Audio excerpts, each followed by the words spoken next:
Hello, and welcome to my channel. Learn English easily. Let's read a story. I will never, never, as long as I'm black, I will never give up my power to another person. One morning in 1990, 17 million Americans were, as usual, watching the Oprah Winfrey Show on TV. Oprah was talking to 4 ordinary people who had all had problems at work.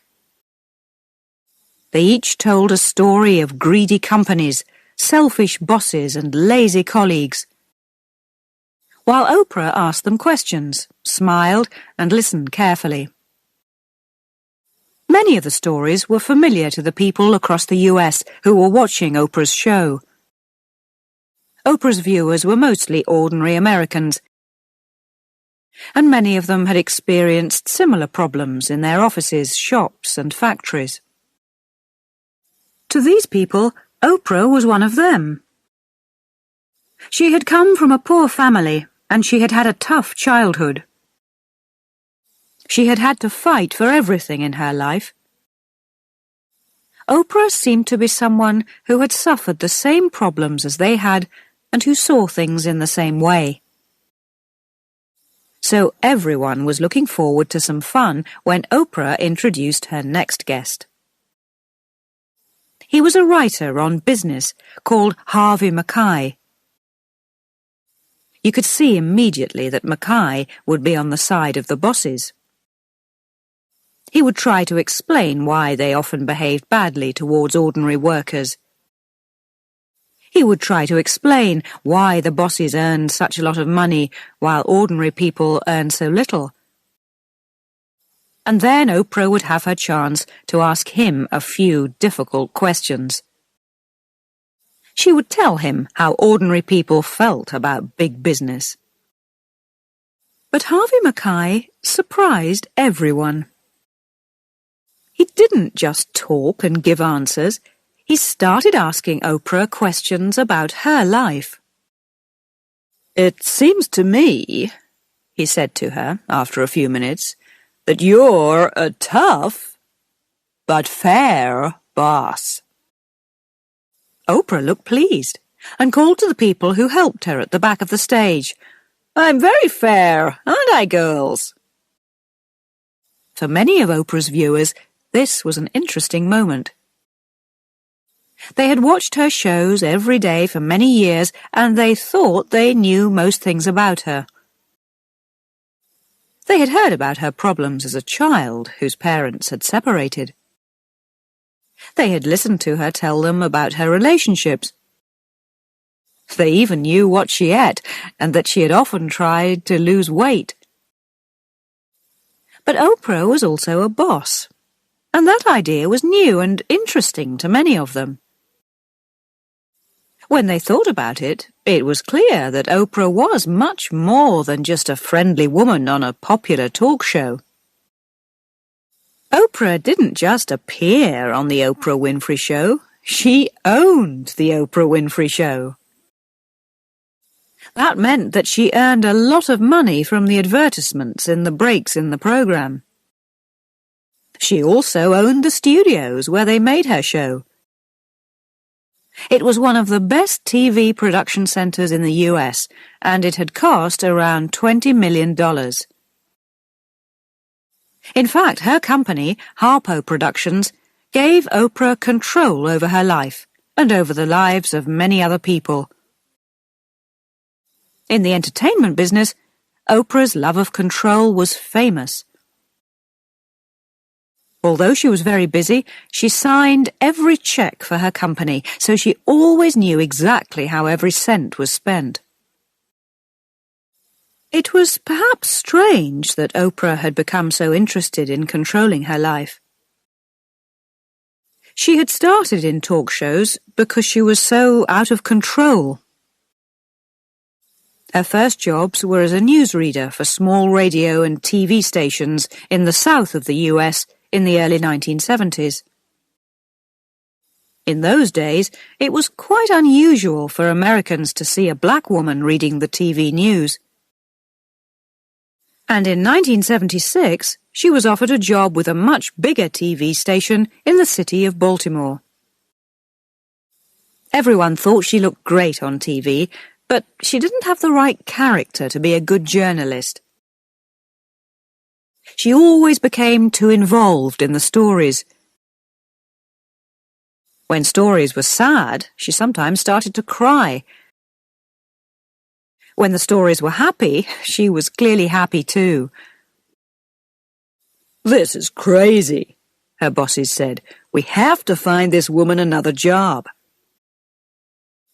At the time, the TV station wanted to introduce a morning talk show. This would give the people of Baltimore a chance to appear on TV and discuss their opinions. The show was called People Are Talking. As Oprah clearly understood people so well, perhaps she would be the right person to present this program. It could be a much better use of her skills than reading the news.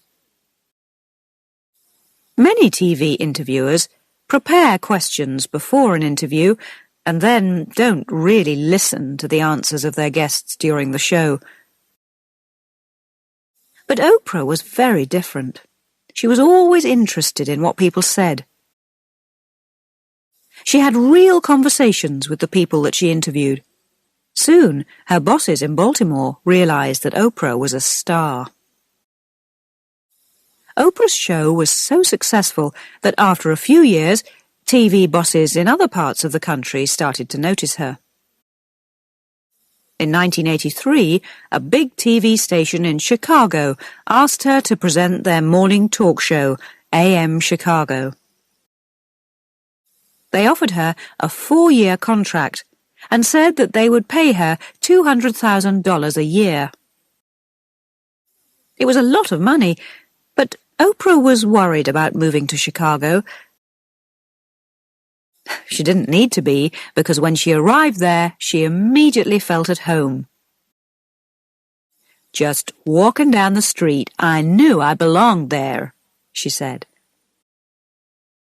And the people of Chicago also felt that she belonged to them. Her talk show started in January 1984, and it was an immediate hit. People loved her direct, personal style of interviewing, and within a few months, her program was the most popular morning show in the city. Her boss at the TV station was very happy. "Oprah hit Chicago like a bucket of cold water," he said. "She just took over the town." Oprah was a star in one of the biggest cities in the US, but she now wanted to become a national star. Her opportunity came when she got a call from Steven Spielberg. Spielberg was one of the most important people in the Hollywood film industry.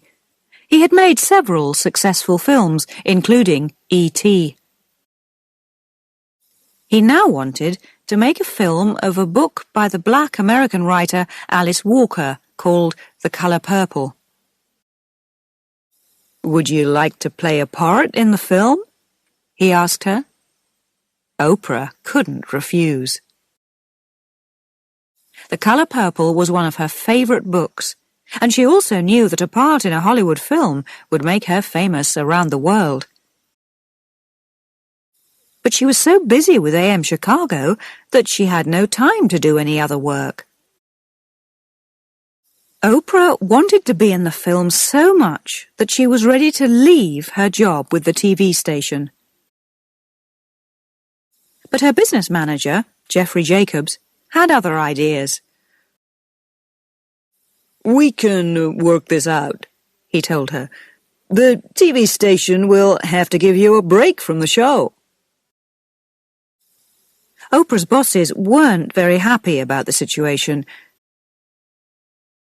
but they didn't want to lose her, and they could also see that the film could bring a lot of public attention to her show. They agreed to give her a break of several weeks so she could work on The Color Purple. Oprah was very grateful to the TV station. But the experience also helped her to see that there were a few problems with her present contract. If she really wanted to become a star, she needed more control over her life. But how could she get this? Jeffrey Jacobs realized that if Oprah wanted to control her life, she first needed to get control of her program. At that time, it was only broadcast in the Chicago area, but he thought that it should be possible to broadcast it right across the country.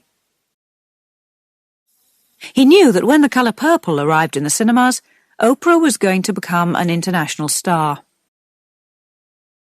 Lots of people outside Chicago would want to see her show. Oprah decided to negotiate with the TV station.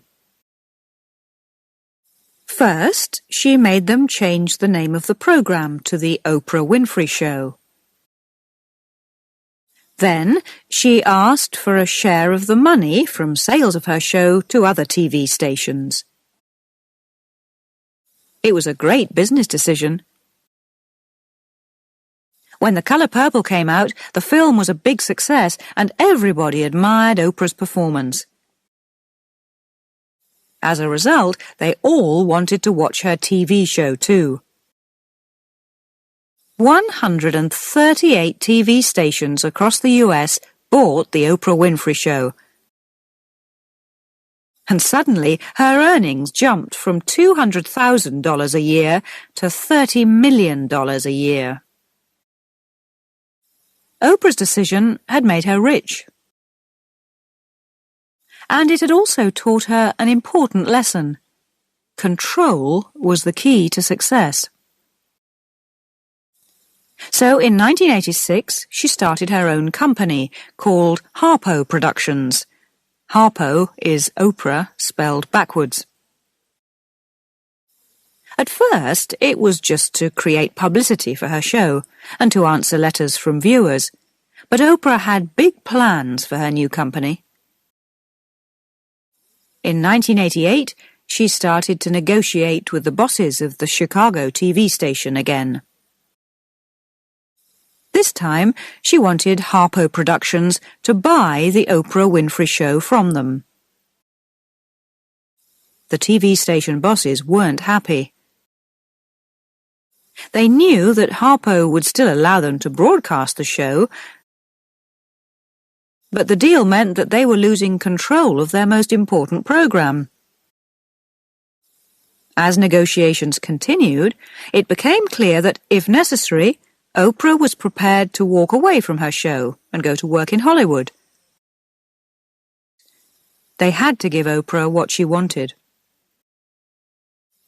As she now owned her own show, Oprah needed a place where she could record it. So she bought an old TV and film production center in West Chicago for $10 million. She then spent another $10 million on new equipment to make sure that Harpo Studios was the best production center in the city. Oprah could now make her shows at times which suited her, and she could also make more money from them. But her studio allowed her to do much more than that. In 1988, Harpo Productions started making other programs for TV, like The Women of Brewster Place. And soon, other companies were using Harpo Studios to make advertisements, films, and TV shows. In the 1990s, Oprah's business continued to expand in many different areas of the entertainment industry. Ordinary people, especially American women, trust her and understand her ideas and beliefs.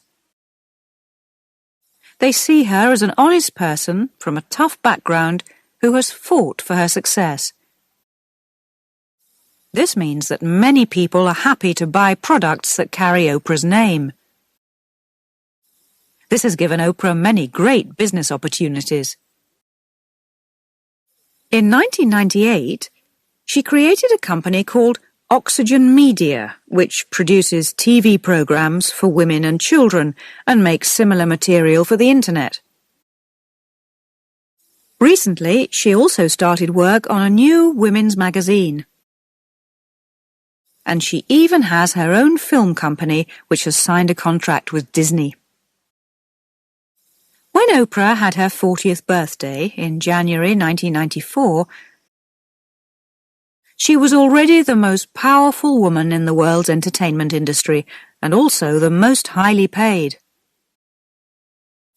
Over the past few years, business magazines have regularly put her in their lists of top American businesswomen. At the same time, the Oprah Winfrey Show has continued to be as successful as ever, not just in the US, but also in many other countries around the world. Because Oprah is now in control of her life, she has also found time to act in several more Hollywood films. And as her business has grown, Oprah has become richer and richer. It now seems likely that she will become America's first black billionaire. Thanks for watching. If you like the video, please don't forget to like it. You can subscribe and turn on notifications for more videos like this.